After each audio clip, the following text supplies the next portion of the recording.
Bonjour et bienvenue à la 4e vidéo du chapitre opérations élémentaires du programme de 5e. Dans cette vidéo, nous allons voir les règles de distributivité numérique.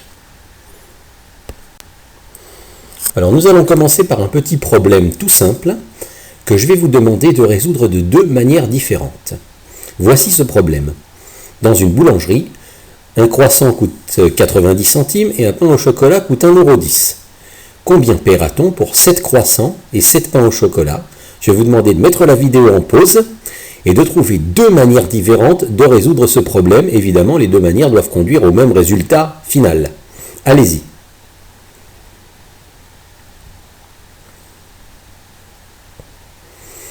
Eh bien, première méthode, on va calculer combien on paye pour 7 croissants, on va calculer combien on paye pour 7 pains au chocolat et on va additionner les deux.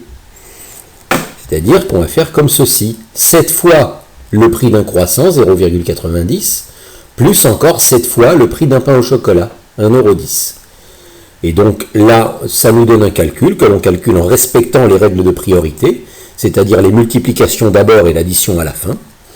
Donc je vais faire 7 fois 0,90, ça fait 6,30 €, 7 fois 1,10 €, ça fait 7,70 €. Et le total, 6,30 € pour les croissants plus les 7,70 € pour le pain au chocolat, ben ça fait 14. Donc par la première méthode, on trouve 14. Par la deuxième méthode, on trouvera aussi 14, mais on va raisonner un petit peu différemment. On va se dire que c'est comme s'il avait acheté 7 petits paquets dans lesquels il y avait un croissant et un pain au chocolat. Donc la deuxième méthode, c'est de se dire, plutôt que de multiplier les croissants séparément par 7 et les pains au chocolat séparément par 7, c'est comme s'il avait acheté 7 fois un croissant plus un pain au chocolat. Donc je vais additionner le prix du croissant et le prix du pain au chocolat. Je vais obtenir le prix pour un croissant et un pain au chocolat. Et je vais multiplier le tout par 7. Seulement là, comme on fait une addition avant de faire la multiplication, pour écrire ce calcul, il faudra mettre des parenthèses.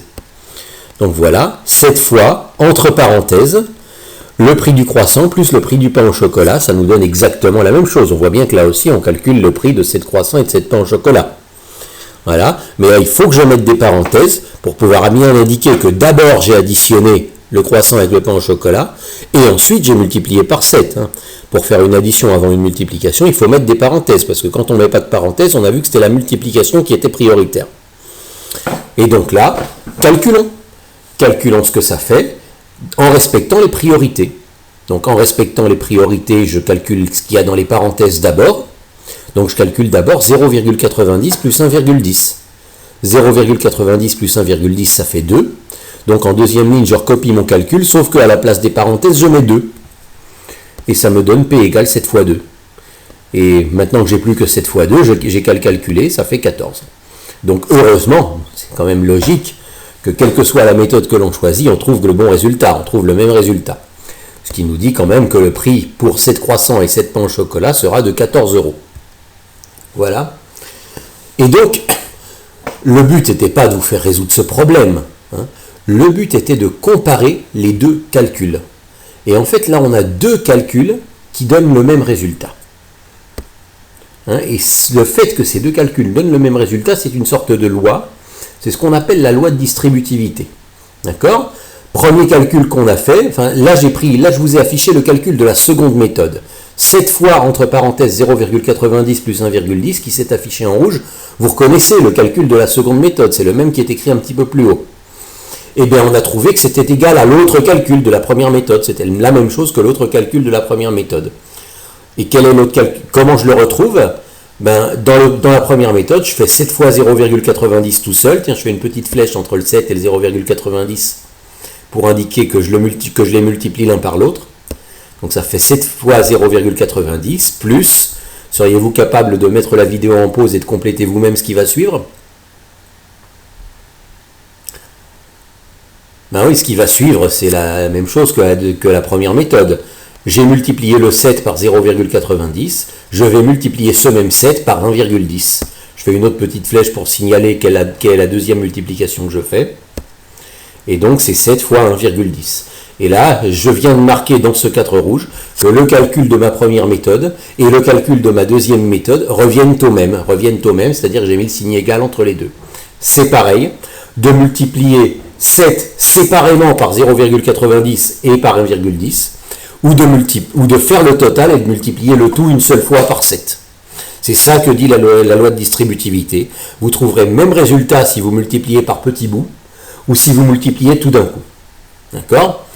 Et la loi de distributivité, elle sert énormément en mathématiques. Vous la retrouverez beaucoup lorsque vous ferez du calcul littéral, c'est-à-dire du calcul avec des nombres que vous ne connaissez pas, qui seront représentés par des lettres. Et vous la retrouverez pas mal dans le calcul mental.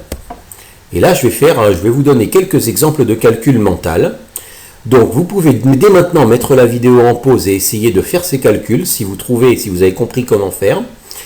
Un petit indice, j'ai marqué ordre de grandeur, c'est-à-dire avant de faire le calcul, demandez-vous combien ça fait à peu près. Et c'est en partant de là que vous réussirez à vous servir de la distributivité pour faire ces calculs. D'accord ? Et si vous ne comprenez pas bien comment il faut faire, eh bien suivez-moi pour le premier calcul et essayez de faire pareil pour les autres, ou alors de vous servir de la loi de distributivité de la même manière pour les autres. Donc 12 fois 98. Première chose, l'ordre de grandeur. Ben, on va dire 98, c'est pas très loin de 100. Donc 12 fois 98, ça ne doit pas être très loin de 12 fois 100. Donc ça ne doit pas être très loin de 1200. C'est un petit peu moins que 1200. D'accord ? Donc on s'attend à trouver quelque chose qui est un petit peu moins que 1200, puisque 12 fois 100, ça fait 1200. Et c'est de là qu'on va partir. Parce que 98, c'est pas tout à fait 100. 98, c'est 100 moins 2. D'accord ? Donc au lieu de multiplier 12 par 98, on va multiplier 12 par 100, et on va lui retirer 12 multiplié par 2. Quand on y pense en français, c'est logique. Parce que le calcul que je vous ai donné, il se lit aussi 98 fois 12. Et 98 fois 12, ben c'est 100 fois 12, auquel je retire combien de fois 12 ? Auquel je retire 2 fois 12. Si je prends 100 fois 12 et que je retire 2 fois 12, ben il ne va plus me rester que 98 fois 12. Comme si je prends 100 pommes et que je retire 2 pommes, il ne va plus me rester que 98 pommes. Ça marche aussi avec les 12. D'accord ? Donc 98 fois 12, c'est la même chose que 100 fois 12, auquel j'ai retiré 2 fois 12 pour corriger. Et 100 fois 12, je sais le calculer de tête. 2 fois 12, je sais le calculer de tête. Et puis la soustraction, je sais aussi la faire de tête. 12 fois 100, ça fait 1200. 12 fois 2, ça fait 24. Et 1200 moins 24, je sais le faire de tête. Ça fait 1176. Voilà. Donc 12 fois 98, j'ai réussi à le calculer de tête sans essayer de poser la multiplication dans la tête. Essayez jamais de poser la multiplication en colonne dans votre tête, parce que là, vous allez vous embrouiller. En revanche, avec la distributivité, j'ai transformé une multiplication compliquée en 2 multiplications simples et une soustraction simple. D'accord ? J'ai dit que 98 fois 12, bon, c'était 100 fois 12, auquel je retire 2 fois 12, et puis il ne me resterait plus que 98 fois 12. Et chaque petit calcul, ça, je sais le faire. Alors essayez de trouver une méthode astucieuse qui ressemble à ça, pour faire 374 fois 101, et ensuite essayez de vous demander comment on fera la troisième opération. Allez-y, mettez la pause.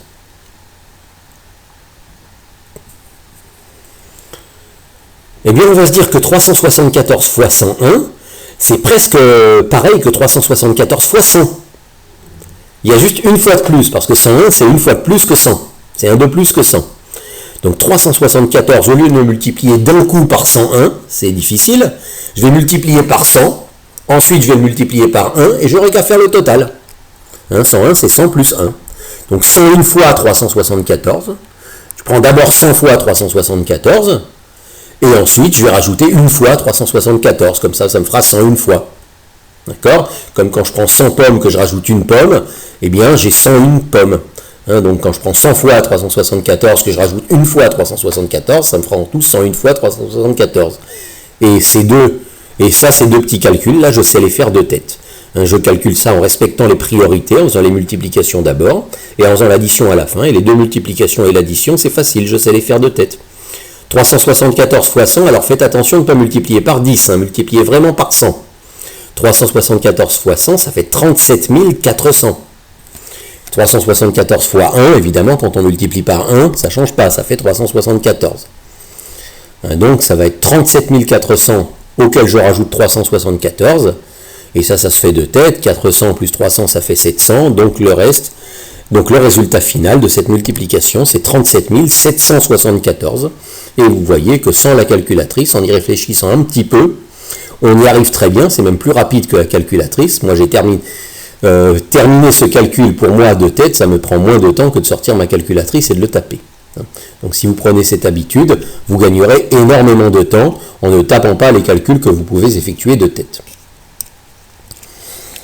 Donc là, on a vu, quand on doit multiplier des nombres par 98, par 101, par des nombres qui sont très proches de 100 ou de 10 ou de 1000 ou de nombres qu'on connaît, eh bien on décompose par distributivité. Voilà, on multiplie par 100 et ensuite on corrige en retirant 2 fois ou en rajoutant une fois, de manière à avoir la multiplication que l'on voulait. Le troisième calcul, la démarche est un petit peu inverse. J'ai 57 fois 18 plus 57 fois 82. Et là, je me dis, d'après les priorités, je dois faire 57 fois 18 et ensuite je dois faire 57 fois 82 et rajouter. Le problème, c'est que ces deux multiplications, elles sont difficiles. Donc je vais me dire, au lieu de multiplier 57 séparément par 18 et ensuite séparément par 82, il n'y a qu'à multiplier 57 par tout le total. J'ai 18 fois 57 et 82 fois 57, combien de fois j'ai 57 au total? C'est 18 plus 82. En fait, je multiplie 57 une seule fois par le total plutôt que de le multiplier une fois par le 18, une fois par le 82. C'est exactement la même chose. Et il se trouve que 18 plus 82, c'est un nombre sympa, un nombre qu'on connaît. Voilà. 18 plus 82, alors là, vous voyez, là j'ai transformé mon calcul en un autre calcul plus simple. Là, je ne me suis pas servi de la priorité. J'ai pris mon calcul qui était difficile à calculer suivant les règles de priorité, et à l'aide de la loi de distributivité, je l'ai transformé en un autre calcul que je vais calculer avec les règles de priorité, mais qui lui est beaucoup plus simple, parce que 18 plus 82, l'opération par laquelle je suis censé commencer, eh bien ça fait 100. Et donc tout ça, c'est égal à 57 fois 100. Le résultat de tout ce gros calcul, c'est pareil que 57 fois 100. Et 57 fois 100, c'est facile à faire. Il suffit de prendre 57 et de lui rajouter 2 zéros, ça fait 5700. Et donc là, vous voyez, plutôt que de multiplier 57 par petits bouts, une fois par 18, une fois par 82, j'ai multiplié d'un coup par le total, et j'ai d'un coup tout le résultat, 5700. Et l'intéressant, c'est que 57 fois 18, moi je ne sais pas combien ça fait. 57 fois 82, je ne sais pas combien ça fait non plus, je ne les ai pas calculés, et ça m'est égal puisque ce n'est pas ce qu'on me demande. Vous voyez, j'ai réussi à contourner une multiplication compliquée pour obtenir d'un seul coup le résultat de tout ce qu'on me demandait, en me servant de la loi de distributivité. Donc là, vous avez des exemples qui peuvent aider à faire des calculs mentaux en se servant de la distributivité, en choisissant parmi les deux formes qui se trouvent des deux côtés du signe égal, quelle est la forme que l'on préfère pour faire le calcul dans notre tête.